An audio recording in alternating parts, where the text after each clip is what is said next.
कमलेश जी, हमें तो लगा था इस बार आप एएसआई बन ही जाएंगे, लेकिन प्रमोशन मिल गया किसी और। अरे भाई, जब हम पुलिस में भर्ती हुए थे ना, तभी हमको पता चल गया था ये पुलिस की नौकरी मतलब थैंकलेस काम है। हम ऐसा नहीं सोचते हैं। ये एसआई बनने में जो है रिपोर्ट लिखने का झंझट है। हमारे लिए फील्ड का काम अच्छा है। फील्ड में जाना, लोगों की मदद करना, और उसके बाद ना हम शांति से रिटायर होना चाहते हैं और अपनी बीवी के साथ चैन की जिंदगी काटना चाहते हैं। अरे भाभी जी, बहुत लंबी उम्र है आपकी। अभी कमलेश जी आप ही के बारे में बात कर रहे थे। अच्छा, ये लीजिए आपका टिफिन। इधर रख दो। हाँ, और अंदर रख दो। काहे के लिए परेशान होती हो रोज रोज? हैं, सुबह दे दिया करो ना हमको। सुबह सुबह हम जो टिफिन देते थे आपको, वो तो आप कभी खाते ही नहीं थे। कहते थे कि ठंडा खाया नहीं जाता, इसलिए गर्मा गर्म लेके आते हैं। तुमको भी रोज काम पे जाना होता है, इतना लंबा आती हो, थक जाती होगी। अरे चिंता मत करो, हम आपसे बहुत जवान हैं। मतलब हम बूढ़े हैं? नहीं, हमने कब कहा कि आप बूढ़े हो गए हो। आप तो हमारे गब्बर है। हम चलते हैं, तुरंत खा लीजिएगा। जी मैम। आप भी लीजिए। अबे मियाँ बीवी की बातें सुनना अच्छी बात नहीं होती। आओ खाना खाते हैं। कमलेश जी, आप हो किस्मत वाले जो आपको इतना प्यार करने वाली पत्नी मिली। बेटा ट्रिक होती है, बीवी के लिए कभी कभी गिफ्ट लाया करो और बाहर ले जाया करो घुमाने के लिए। क्या मजाक मस्ती चलिए, चलने की तैयारी करो। कहाँ चलना है मनीष? मनीष सर, भूल गया? प्रमोशन हो गया है मेरा। जी सर। देख क्या रहे हो, मर्डर केस है। चलो। और चलो चलो चलो।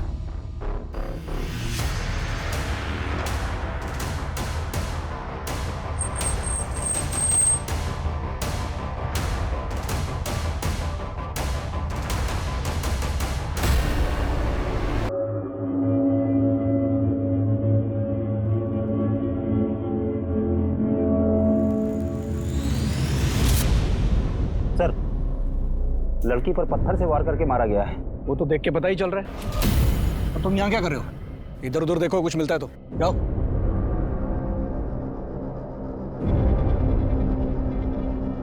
लगता है सर रेप भी हुआ है। वो तो पता चल ही रहा है, कपड़े फटे हुए हैं इसके। जी सर, मैं इधर देखता हूँ कुछ। और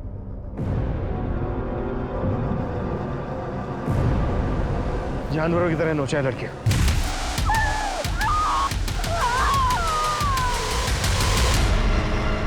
बहुत ही ब्रूटल मर्डर। लड़की गहरी रंजिश रही होगी लड़की के साथ। सर, आसपास कुछ भी काम का नहीं मिला है सर। सर जारी रखो और लड़की की पहचान जल्द से जल्द करने की कोशिश करो। सबके काम में डिसाइड करूं या फिर आपस में डिवाइड कर लोगे? हो जाएगा सर। गुड। और ये अपनी पर्सनल खर्च ना साइड में रखो, क्राइम की संजीदगी को समझो। ओके? वो लाश मिले 12 घंटे हो चुके थे, लेकिन उसकी पहचान का कोई क्लू नहीं मिला था। ये केस ऐसे रहस्यों में दबा था जो पुलिस की नींद उड़ाने वाले थे।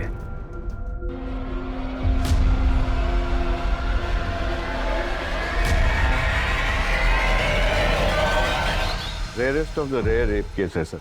इसका न सिर्फ रेप किया गया है बल्कि ब्रूटली टॉर्चर भी किया गया इसको। इसकी लेफ्ट हैंड की ये चारों उंगलियां फ्रैक्चर्ड, गले पर बाइट मार्क्स हैं दोनों तरफ, और वैसे ही बाइट मार्क्स उसके चेस्ट पर भी हैं। शरीर को बुरी तरह से नोचा खरोचा गया है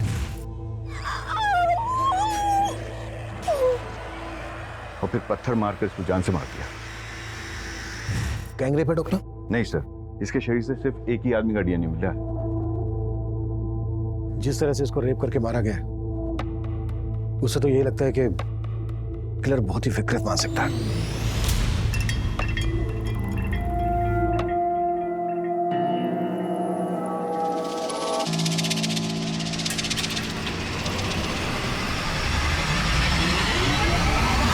कौन है? डर गई क्या? हाँ? तुम पी के आए हो? अरे मैंने तो सोचा था तुम ड्यूटी पर हो गया, आज से नाइट शिफ्ट थी ना तुम्हारी। मेरे पीछे अय्याशी करने से बाज नहीं आते तुम। तो तुम यही चेक करने के लिए आज रात ऑफिस ही नहीं गई? हाँ, मुझे तुम्हारी तरह जासूसी करने का कोई शौक नहीं है। हाँ अरे नाराज हो। बोला ना, पीने के बाद मुझे छुआ मत करो।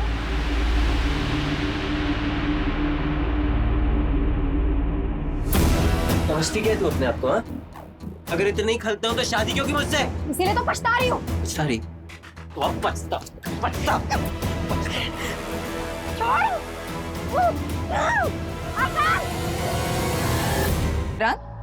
क्या बात है, बड़ी फुर्सत में बैठे हो, कोई काम नहीं है क्या?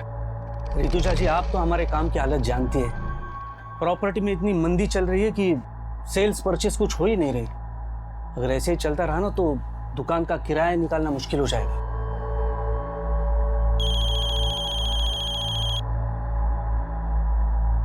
हेलो मैम, आप मेरी हेल्प करने के लिए जल्दी से आ जाइए। वो मुझे परेशान करने फिर से आ गया है। तुम रो मत, मैं आ रही हूँ।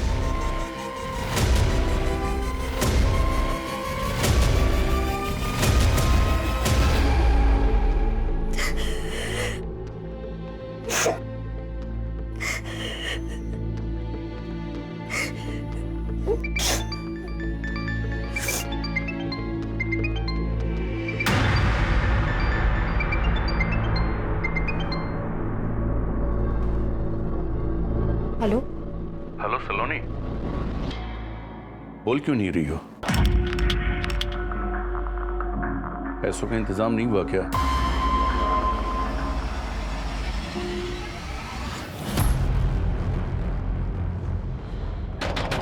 दरवाजे खोलो! दरवाजे खोलो! विजेता, हम हैं। ऋतुजा, खोलो। रो मत बेटा। मैं आ रही हूँ। ए, नाटक मत कर, समझी ना? अब भी तुम्हें एक घर को छोड़कर जाना पड़ेगा। अरे ऐसा कैसे घर छोड़ना पड़ेगा? ये सारी गलती आपकी है। हमारी? जी। अरे ब्रोकरेज के लालच में आकर आप ऐसी किराया दर दी हमको जिसका रेप हो चुका था।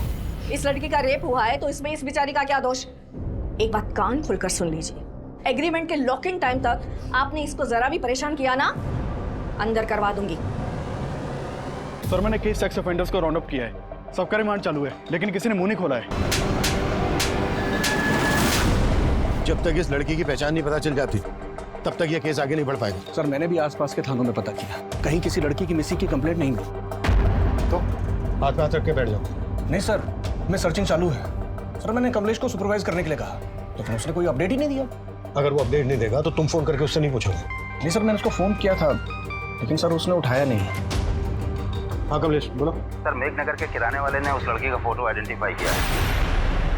वो लड़की उसी की दुकान से राशन खरीदती और पास में ही अपने पति के साथ किराए पर रहती। हम वहीं जा रहे हैं सर। तुरंत एड्रेस भेजो, हम भी वहीं पहुंचते हैं। किशोर, गाड़ी निकलो। मनीष, जिन लोगों को राउंड अप किया है उगलवाओ उनसे।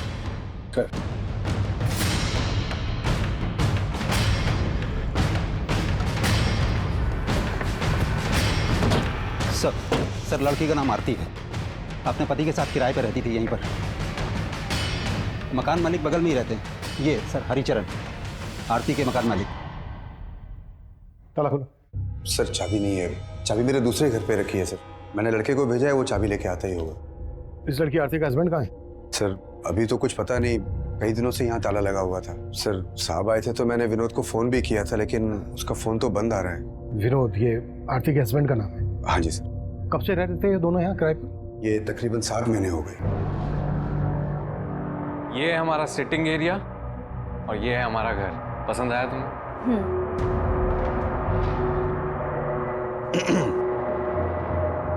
ये घर के एग्रीमेंट पेपर्स है, साइन कर लें।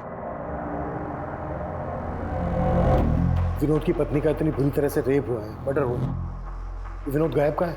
उसका तो मुझे कोई आइडिया नहीं है सर। काम क्या करता था विनोद? विनोद कहता तो था कि मैं जॉब ढूंढ रहा हूँ, लेकिन वो दोनों बहुत ठाठ से रहते थे सर।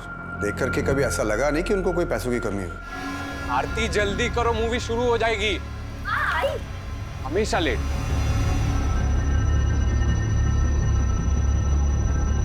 हमेशा कैब से आना जाना, कोई ना कोई फूड डिलीवरी वाला हमेशा गेट पे खड़ा दिखता था। लेकिन सर, चौथे पांचवें महीने फिर उन्होंने मेरा किराया नहीं दिया, तो मैंने साफ साफ बोल दिया मेरा मकान खाली कर दो भाई। तो आरती ने एक साथ 6 महीने का किराया मुझे दे दिया। पूरे 6 महीने के। जी। ये चोट कैसे लगी आपको? विनोद से कोई झगड़ा हुआ था क्या? नहीं, वो सर मुझे पूरा यकीन है वो कुछ छुपा रही थी। क्या छुपा रही होगी? Any idea? सर अब आइडिया तो नहीं है, लेकिन उनके रिश्ते अब पहले जैसे नहीं रहे थे। रोज घर से मारपीट की आवाजें आती रहती थी। मुझे पूरा यकीन है कि विनोद आरती पे हाथ उठाने लग गया था। ये कहाँ के रहने वाले थे दोनों? सर वो एग्रीमेंट जो है मेरे पास, उसमें पूरा डिटेल एड्रेस मिल जाएगा सर उनका। एग्रीमेंट से सारी डिटेल्स ले लो, एड्रेस, दोनों के फोन नंबर। सर चाबी।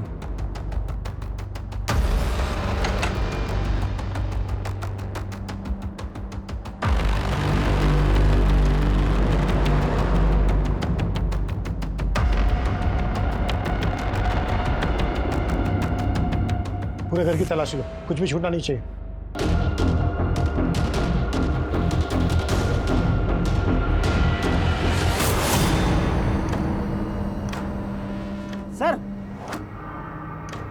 सर कहीं ऐसा तो नहीं कि आरती के पति ने उसका यहाँ पर मर्डर किया हो और फिर लाश जंगल में ले जाके डंप कर दी?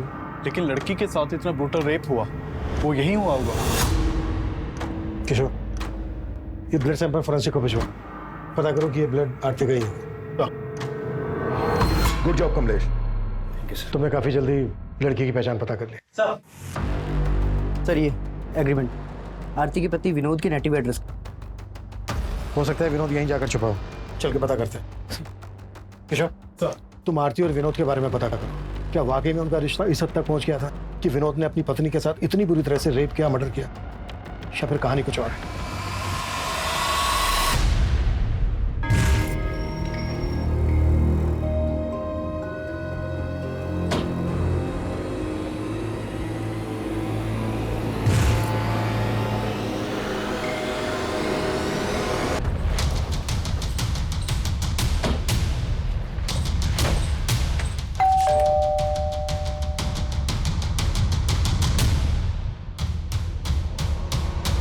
विनोद कहाँ है? हाँ विनोद, क्या लगता है तुम्हारा? वो मेरा बेटा है साहब, पर अब वो यहाँ नहीं रहता। लेकिन आप लोग यहाँ किस लिए आए हो? तुम तो ऐसे पूछ रहे हो जैसे तुम्हें कुछ मालूम नहीं है। मेघनगर में विनोद की पत्नी आरती की लाश मिली है हमें, बुरी तरह से रेप हुआ है, उसका मर्डर हुआ है, और विनोद गया है। कहाँ छिपा है वो? साहब हमको इस बारे में कुछ नहीं मालूम, और हम तो वैसे भी 7 महीने से विनोद से नहीं मिले। असल में विनोद और आरती भाग कर शादी किए थे, और तुम इस शादी के खिलाफ थे।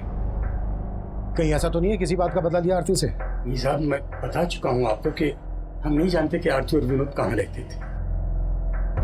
आरती के घर वाले कहाँ रहते हैं? क्या हमारी बेटी के साथ? किसने किया ये सब हमारी बेटी के साथ? उस विनोद के अलावा कौन होगा पापा?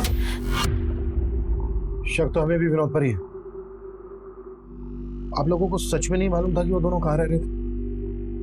क्या फिर आप लोग हमसे कुछ छुपा रहे हैं?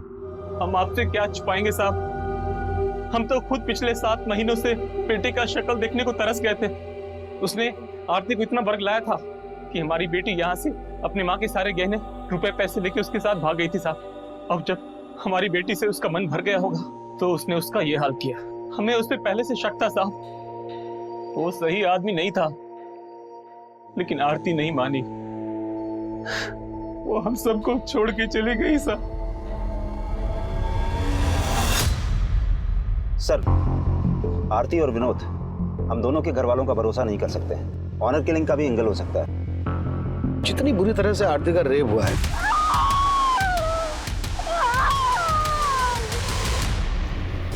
उससे लगता नहीं है कि आरती के घर वालों का हाथ होगा।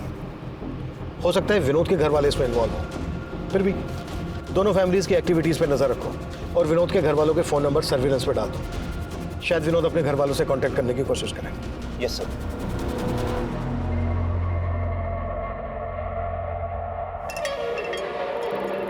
आकाश, ये तुमने ठीक नहीं किया। मुझसे बिना पूछे मेरी 7 लाख की एफडी तोड़वा दी। अकाउंट हम दोनों के नाम से था, उसमें मेरे भी पैसे थे। तुम्हारे सिर्फ 1.5 लाख रुपए थे। मुझे मेरे पैसे वापस चाहिए। वो पैसे मैंने इन्वेस्ट कर दिए। क्या? मुझसे बिना पूछे मेरे पैसे इन्वेस्ट कर दिए? तो तुम मुझसे सब कुछ पूछकर करती हो क्या? मुझे तुमसे बहस करने की जरूरत नहीं है। मुझे मेरे पैसे वापस चाहिए तुरंत। मैंने बोला ना तुमसे, वो पैसे मैंने इन्वेस्ट कर दिए हैं। कहाँ इन्वेस्ट कर दिए पैसे?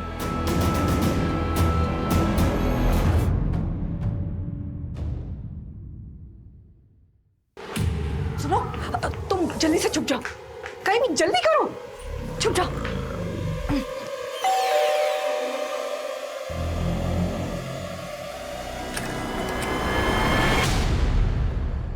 ऋतुजा, मुझे दोबारा से जाना है, जल्दी से कुछ खाने को दे दो।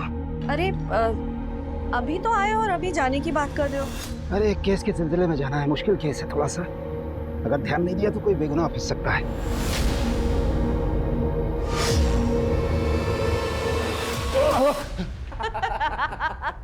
देखा मम्मी, पुलिस वाले भी डरते हैं। आप डर गए ना पापा? लेकिन अचानक हॉस्टल से तू यहाँ पर कैसे आ गया? अरे पूरे 3 महीने बाद आया है और ये मंडे फिर से चला जाएगा। हाँ वो सब तो ठीक है, लेकिन तेरी पढ़ाई ठीक चल रही है ना? पापा आप तो पढ़ाई की बात मत करो ना, हम आप ही का वेट कर रहे थे। बहुत जोरों की भूख लगी है, मम्मी खाना खिलाओ ना। चलो चलो, मुझे भी जाना है।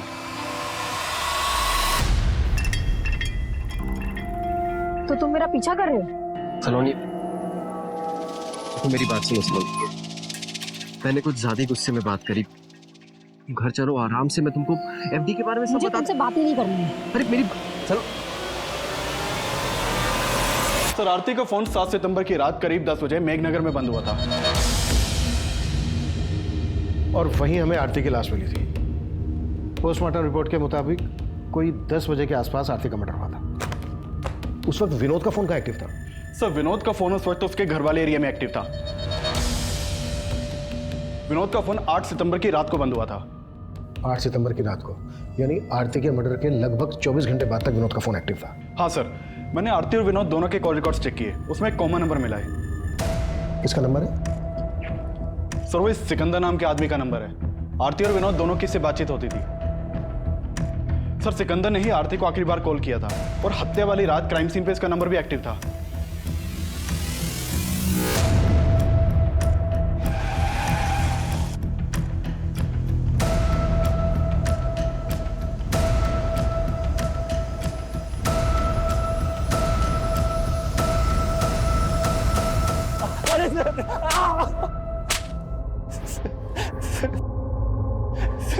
सर, मैं सच कह रहा हूँ, मैंने आरती के साथ कुछ नहीं किया। जहां आरती का मर्डर हुआ वहां तेरा फोन एक्टिव था। अब ये बोल, विनोद भी तेरे साथ मिला हुआ है? क्या तूने विनोद को गायब किया? सर, मैं विनोद से मिला हुआ नहीं हूँ और मैं भला विनोद को क्यों गायब करूंगा?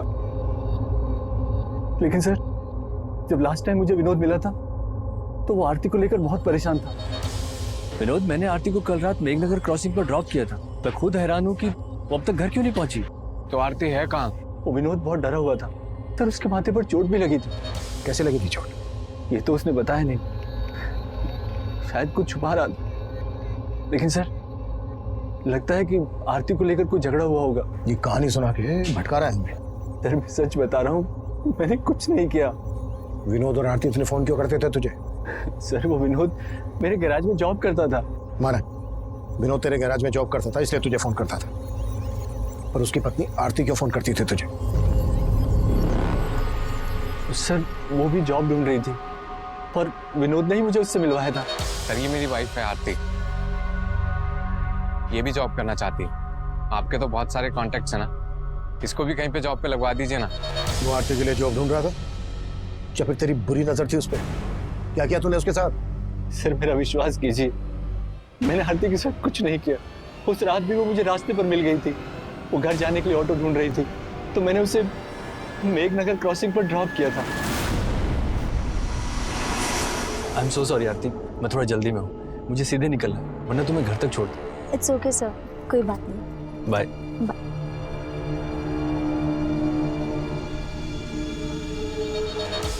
उसके बाद क्या हुआ मुझे कुछ नहीं पता सर। ये कहानी बनाना बंद कर, 5 मिनट के बाद सब हो गया। साले सर,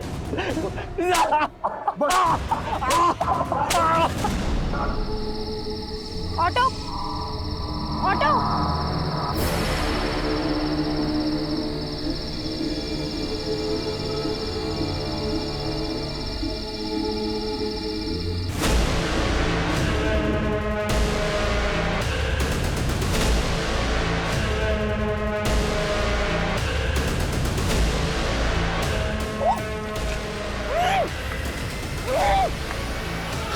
नहीं,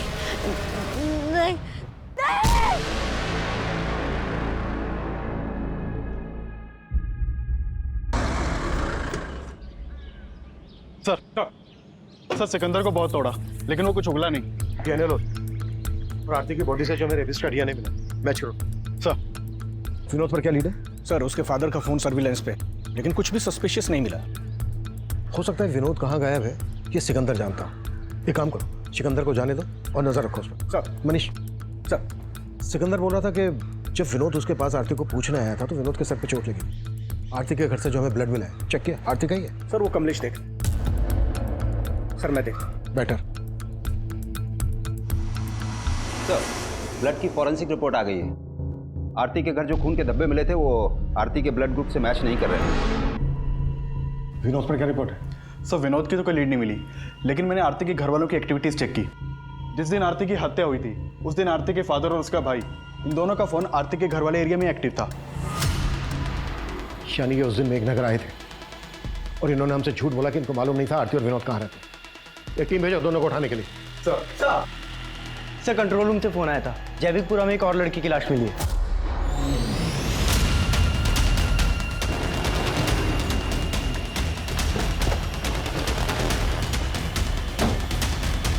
पीछे हो जाओ।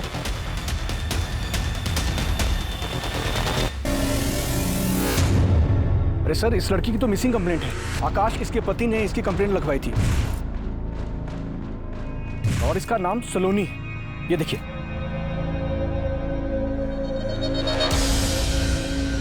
सलोनी की लाश को देखते ही पुलिस को लगा था कि शायद सलोनी की हत्या आरती की हत्या की मोडस ऑपरेंडी इस्तेमाल करके की गई है। आरती की तरह सलोनी के साथ भी दुष्कर्म किया गया था और फिर उसे पत्थर से कुचलकर मार दिया गया था।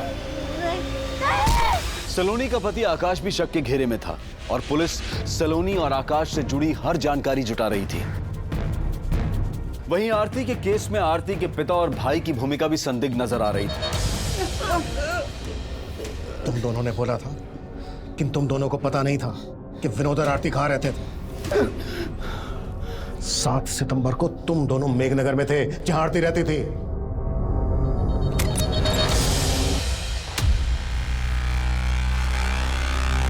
अंदर देखो। आरती, आरती। पापा अंदर भी नहीं है आरती। कहाँ है आरती? आरती नहीं है यहाँ पापा। पापा इससे जारी जोड़ेगा? मार के खत्म कर देंगे। मार देंगे। मार।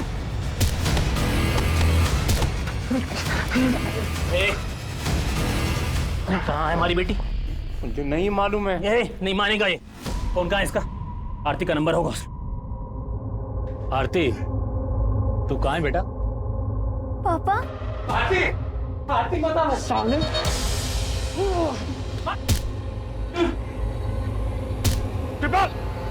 रुक जा बेटा। उसको चोट बहुत लग गई थी, हम लोग घबरा गए थे और हम दोनों वहां से चले गए थे साहब। ऐसे नहीं उगलेंगे दोनों। कटस! इनका से भरोसा नहीं कर सकते। इनका भी डीएनए लो और रेपिस्ट के डीएनए से मैच करवाओ। हाँ मनीष बोलो। सर ये सलोनी और आकाश की आपस में बनती नहीं थी। पड़ोसियों ने कहा कि वो आपस में काफी झगड़ा करते थे और उसी की एक कुलीग ने कहा कि वो तो अपने पति से डाइवोर्स लेने तक की बातें कर रही थी। सर ये क्या बोल रहे हैं आप? सर झगड़े किन मियां बीवी के बीच में नहीं होते। ड्रामा बंद करिए। सब पता है हमें। सलोनी की हत्या से 3 दिन पहले तूने तेरी और सलोनी की 7 लाख की एफडी तोड़वाई थी। और क्या क्या किया तूने अब ये तू हमें बता। सर मैं सच कह रहा हूँ, मैंने कुछ नहीं किया। जरूर इस सब में उसके चाचा का हाथ है। वो उससे 12 लाख रुपए मांग कर उसको टॉर्चर कर रहे थे सर। क्या? जी सर। सलोनी के पेरेंट्स की डेथ के बाद सलोनी के चाचा ने उसके घर पर कब्जा कर लिया था और उसे 12 लाख की मांग कर रहे थे कि अगर वो 12 लाख रुपए दे दे तो वो घर छोड़ देंगे। और सलोनी पैसा देने के लिए तैयार भी हो गई थी, इसलिए मैंने वो एफडी तोड़वाई थी सर। मुझे तुमसे बहस करने की जरूरत नहीं है। मुझे मेरे पैसे वापस चाहिए तुरंत। मैंने बोला ना तुमसे, वो पैसे मैंने इन्वेस्ट कर दिए हैं। देखो आकाश, प्लीज मुझे मेरे पैसे वापस कर दो। मुझे चाचा को 12 लाख रुपए का इंतजाम करके देना है। वो तुम्हारा अपना घर है, अपने घर के लिए तुम 12 लाख क्यों दोगी? वो पैसे तो मैंने बचा लिए, लेकिन बाद में मैंने चेक किया तो घर से सलोनी के गहने गायब थे। घर से सलोनी के गहने गायब, और ये बात तू हमें अब बता रहा है? सर मैंने कल रात में ही चेक किया था। अरे ऋतुजा जी, आइए आइए। दरअसल हम आप ही के बारे में इनसे बात कर रहे थे। अच्छा, हाय विष्णु, नमस्ते, बैठिए। Nice to meet you. वैसे विक्रांत भाई आपके बारे में बड़ी तारीफ कर रहे थे। अच्छा, दरअसल वो अपना दफ्तरगंज वाला एरिया है ना, वहाँ की जमीन इन्हें पसंद है, खरीदना चाहते हैं। बस इनकी एक छोटी सी डिमांड है। डिमांड? जी, और वो डिमांड सिर्फ आप ही पूरी कर सकती हैं। लेकिन आपकी डिमांड क्या है?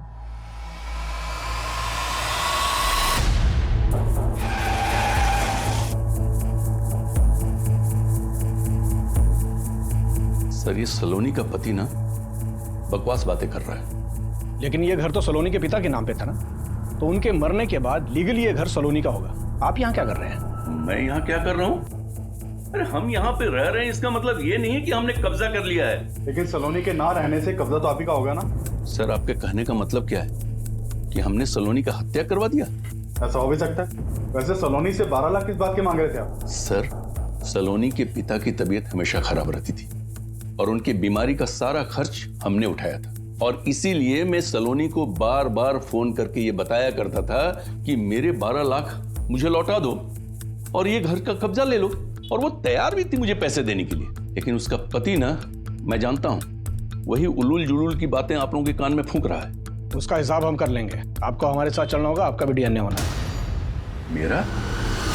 सर सलोनी का पोस्टमार्टम रिपोर्ट मैंने बहुत ही क्लोजली एग्जामिन किया है, और आरती और सलोनी के दोनों की हत्या में एक ही जैसी सिमिलैरिटीज हैं। जैसे? जैसे सर पे पत्थर मार करके इनकी हत्या की गई, उसके अलावा लेफ्ट हैंड की चारों उंगलियां फ्रैक्चर्ड हैं और एक ही तरह से इनके जिस्म को नोचा गया है। और फिर ये गर्दन पर बाइट मार्क्स। डॉक्टर, सलोनी की बॉडी पे जो रेपिस्ट का डीएनए मिला है, वो डीएनए आरती की बॉडी पे मिले डीएनए से मैच करता है क्या? सर वो तो डीएनए रिपोर्ट आने के बाद ही क्लियर हो पाएगी। और मेरा मानना है सर कि दोनों का रेपिस्ट और कातिल एक ही आदमी है। वो इसलिए क्योंकि अगर आप गौर से देखें तो इन दोनों के गर्दन पे जो ये बाइट मार्क्स हैं बिल्कुल एक जैसे हैं। इसका मतलब आरती के रेप और मर्डर के लिए हम जिन लोगों पर शक कर रहे हैं वही सलोनी के रेप और मर्डर के सस्पेक्ट हैं। कमलेश सर, चेक करो, ये आरती और सलोनी एक दूसरे को जानती थी क्या? इन दोनों में कुछ कॉमन कनेक्शन है क्या?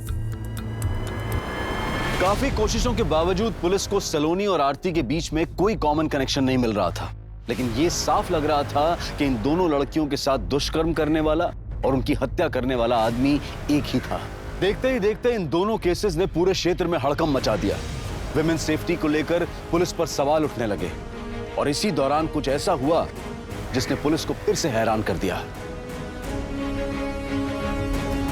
कमलेश, कहां था तू? ये टाइम है आने का? रो क्यों रहा है? मनीष, क्या हुआ? ऋतुजा का कुछ पता नहीं चल रहा है यार। हमारी पत्नी कल रात से गए कैसे? कुछ मालूम नहीं चल रहा है सर। रोज की तरह रात को घर पहुंचा तो ऋतुजा घर पर नहीं थी सर। नॉर्मली 6-7 बजे तक घर पहुंच जाती है। इधर हमने इंतजार किया लेकिन वो आई नहीं। फिर हमने उसके पार्टनर विक्रांत को फोन लगाया सर। विक्रांत, ऋतुजा अभी तक घर नहीं पहुंची है, तुमसे कुछ बोल के गई है क्या? वो तो शाम को 5:30-6 बजे के आसपास ही दुकान से निकल गई है। सर रात भर ढूंढते रहे लेकिन कुछ। कमलेश, ये बात तुमने हमें रात ही क्यों नहीं बताई? सर हमें लग रहा था कि मिल जाएगी, लेकिन अब कुछ समझ में नहीं आ रहा है सर। कमलेश, हिम्मत रखो, हम ढूंढ लेंगे तुम्हारी पत्नी ऋतुजा को। सर,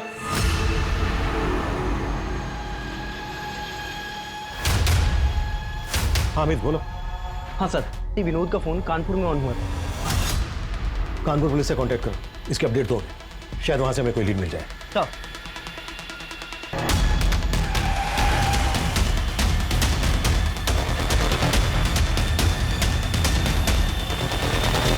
ऋतुजा जी को लेकर मैं खुद परेशान हूं सर।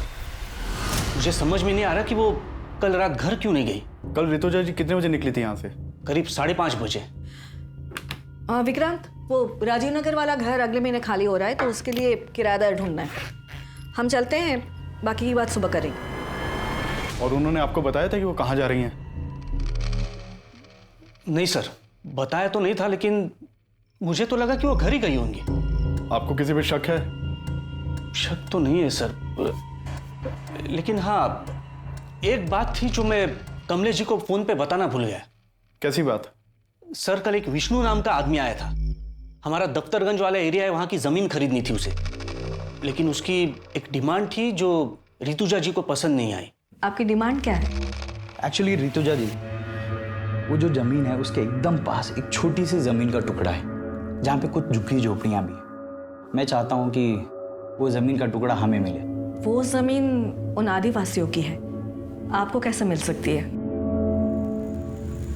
तो उनको कुछ पैसे दे देंगे ना, इसमें कौन सी बड़ी बात है। देखिए, हमें वो जमीन का टुकड़ा चाहिए और हम जानते हैं कि वो काम सिर्फ आप करवा सकती हैं। वैसे भी आपके पति तो... उठ जाइए, उठ जाइए और निकलिए यहाँ से। आप बदतमीजी कर रही हैं। तो क्या हाथ उठा के बात करें? ऋतुजा जी ने जिस तरह उसे भगा दिया, हो सकता है उसी ने उसका बदला लिया हो। कौन था ये आदमी? इसका कुछ नाम एड्रेस मालूम है आपको? हाँ सर, बताएं।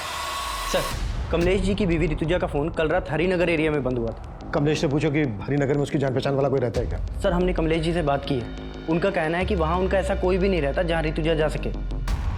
तो पूरे हरिनगर में अच्छे से पूछताछ करो। सर, एक तरफ हेड कांस्टेबल कमलेश की पत्नी ऋतुजा की तलाश की जा रही थी, तो विनोद को भी एक प्राइम सस्पेक्ट मानकर ढूंढा जा रहा था। दोनों क्राइम सीन्स के एरिया के आसपास मौजूद कई सीसीटीवी फुटेजेस को लगातार खंगाला जा रहा था। वहीं ऋतुजा के पार्टनर विक्रांत के बयान के आधार पर अब विष्णु बिष्ट को भी तलब किया गया। सर, ऋतुजा जी ने जब मना किया तो मैंने बात वहीं खत्म कर दी। बात खत्म नहीं हुई। ऋतुजा ने जलील करके निकाला था तुझे, बुरा तो लगा। सर, लगा था, लेकिन मैं वहां पे अपनी मर्जी से नहीं गया था। मुझे विक्रांत ने फोन करके बुलाया था। विक्रांत ने? जी। उन्होंने कहा था कि ऋतुजा मेरा काम करवा देगी, लेकिन उसने तो उसके मुंह के सामने ही मना कर दिया। फिर मैं वहां से चला गया। तो हरिनगर के जंगल में कमलेश की बीवी ऋतुजा की लाश मिली है।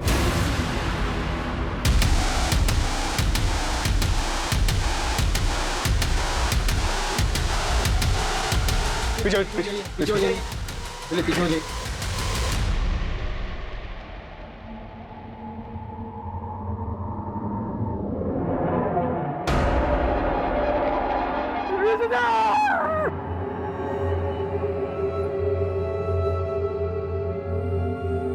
हमने कब कहा कि आप बूढ़े हो गए हो? आप तो हमारे गब्बर है। ऐसा कौन सा केस आ गया था कि आपको 10 मिनट खाने का टाइम नहीं मिला?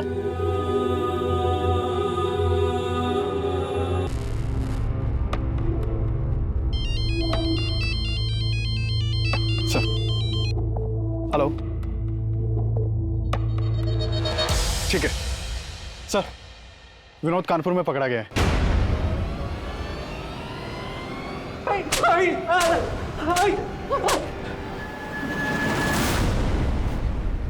सर, मैं आरती से बहुत प्यार करता था। मैंने कुछ नहीं किया है। फिर भागा क्यों था? सर, मैं डर गया था। उस दिन जब आरती के घर वाले आए तो उन्होंने मुझे बहुत मारा। तब तो मैं वहां से चले गए थे, लेकिन उस रात आरती घर पर नहीं आई।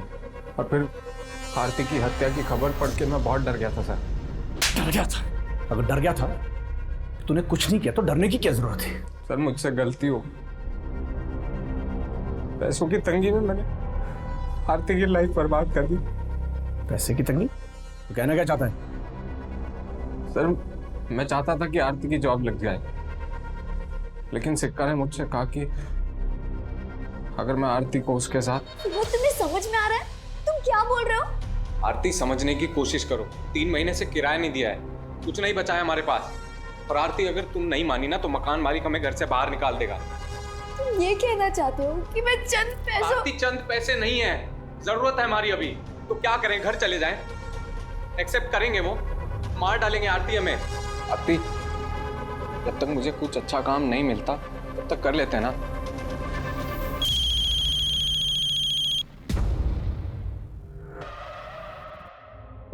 हेलो आरती, तू कहाँ है बेटा? पापा। आरती, आरती बता साले।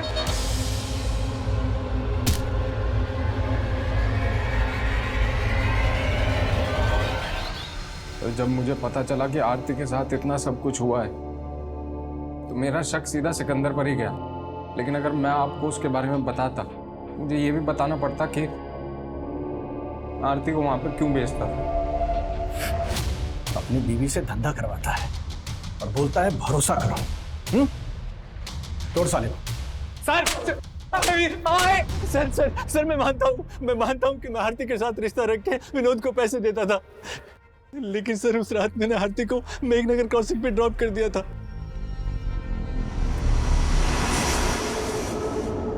उसके बाद आरती के साथ क्या हुआ मुझे सच में कुछ नहीं मालूम सर। आरती के अलावा और किन किन लड़कियों के साथ रिश्ता है तुम्हारा? बहुत सी लड़कियों के साथ, लेकिन सर मैंने किसी को मारा नहीं सच। ये सलोनी है, इसके साथ भी तुम्हारा रिश्ता था? नहीं सर, मैं इसे नहीं जानता। कमलेश, तुम्हें विक्रांत पर शक नहीं है? नहीं सर, ऋतुजा ने कभी विक्रांत के बारे में ऐसा कुछ बताया नहीं। विष्णु ने हमें बताया कि उसने विक्रांत के कहने पर ही दफ्तरगंज की ट्रैवल एरिया वाली जमीन खाली करवा के खरीदने की डिमांड रखी थी।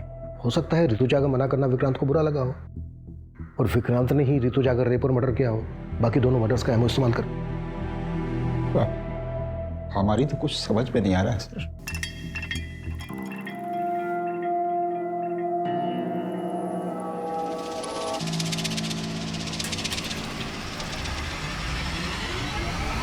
सर मैंने दोनों क्राइम सीन के आसपास की सीसीटीवी फुटेज चेक की, उसमें एक कॉमन आदमी नजर आया है।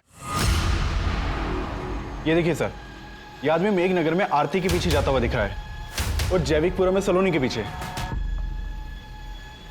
है कौन ये आदमी? सर खबरियों से पता लगवाया मैंने, ये एक चरसी है, नशे के लिए चोरी लूट करता है, हमने इसे उठवा लिया है। सर मैंने किसी को नहीं मारा सर। सर मामूली सा चोर हूँ सर, रेप नहीं किया सर मैंने। सर मैंने कुछ नहीं किया सर। कुट्टो। सर नहीं। सर वो चरसी भी कुछ नहीं होगा। उसका वीडियो ले लो और ऋतुजा के मर्डर के दौरान कमलेश की एक एक एक्टिविटीज चेक करो। सर किशोर, तीनों विक्टिम्स का कातिल अभी तक पकड़ा नहीं गया है। वो जल्द से जल्द हमारी गिरफ्त में होना चाहिए, इससे पहले कि वो किसी और को अपना शिकार बनाए।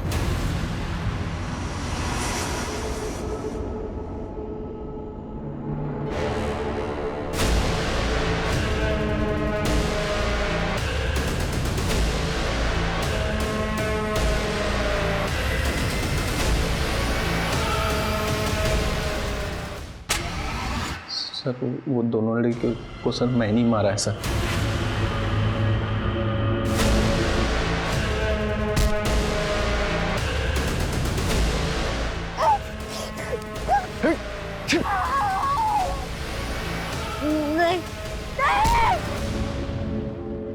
लेकिन तीसरा मर्डर मैंने नहीं किया सर। सर नशा करने के बाद मुझे पता नहीं चलता है सर मैं क्या कर रहा हूँ क्या नहीं कर रहा। कुत्ता साले। नहीं सर, नहीं।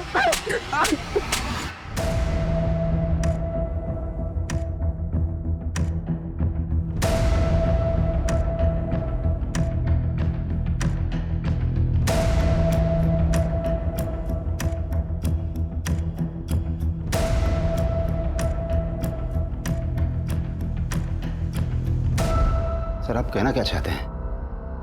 हमने वो मर्डर? हाँ यही कह रहा हूं मैं, वो मर्डर तुम ही ने किया। सर ऋतुजा हमारी बीवी थी, आप जैसा सोच रहे हैं वो गलत है। पिछले 25 सालों से पुलिस की नौकरी कर रहे हैं, आज तक वर्दी पर दाग नहीं आने दिया है। कमलेश ये किताबी बातें बंद करो। तो आप भी फैक्ट रखिए ना सर। हमें फंसाने की साजिश हो रही है सर। कैसे साजिश? जो भी कहना चाह रहे हो खुल के बोलो। हम कुछ नहीं कहना चाहते सर। अगर आपको लगता है कि हम कातिल हैं तो प्रूव करके दिखाइए।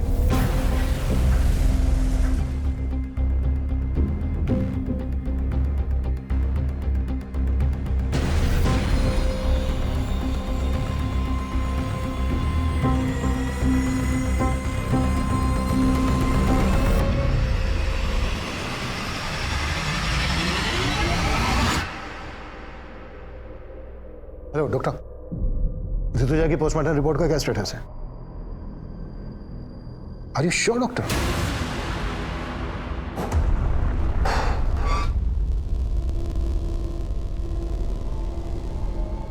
सब क्या है ये सब? इतने सालों काम करने की तुम प्रूव करने की बात कर रहे थे ना, अब हम प्रूफ के साथ आए हैं। कहना क्या चाहते हैं आप? वो ये कि तुम्हारी पत्नी ऋतुजा की बॉडी पे जो खरोंच के निशान मिले हैं वो आरती और सलोनी की बॉडी पे मिले खरोंच के निशान के जैसे तो हैं, लेकिन एक ही आदमी ने नहीं बनाए। हाँ, कुछ समझा नहीं। ऋतुजा की बॉडी पर खरोंच के निशान पर्पसली बनाए गए, वो भी तब जब वो मर चुकी थी। उसके मरने के बाद आरती और सलोनी की बॉडी पर जो खरोंच के निशान मिले हैं वो तब बने जब वो जिंदा थी। अभी बात हुई मेरी डॉक्टर से।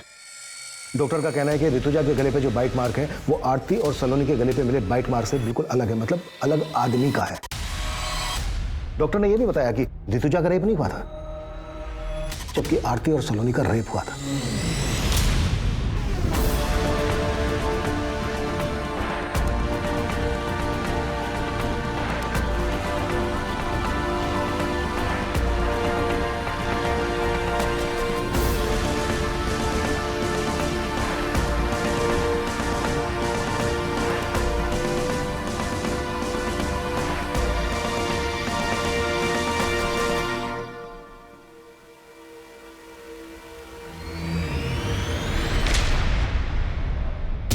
आरती और सलोनी के केस का एमओ ऋतुजा के मर्डर करने के लिए इस्तेमाल किया गया है।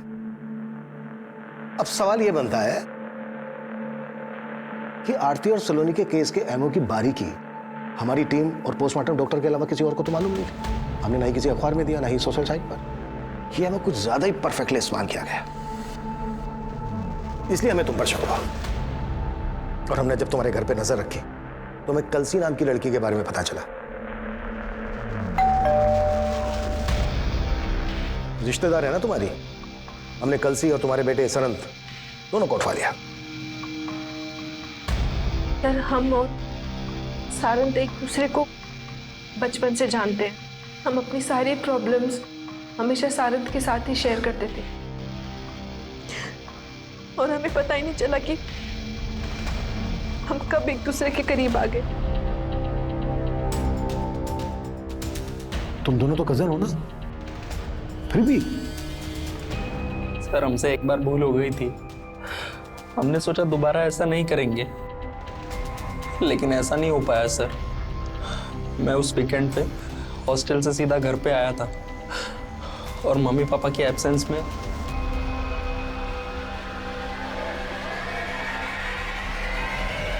सारंग, बेशरम, ये क्या कर रहा है तू? और तू शर्म नहीं आई तुझे?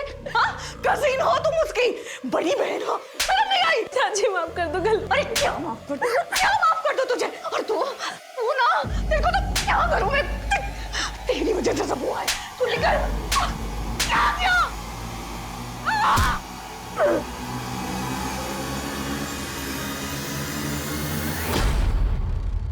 हम डर गए थे सर, और पापा को बताने के अलावा हमारे पास और कोई चारा नहीं था। हमने पापा को कॉल किया सर। हेलो पापा। क्या हुआ मम्मी को? पापा, मम्मी।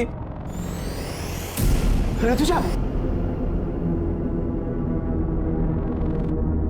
क्या हुआ है?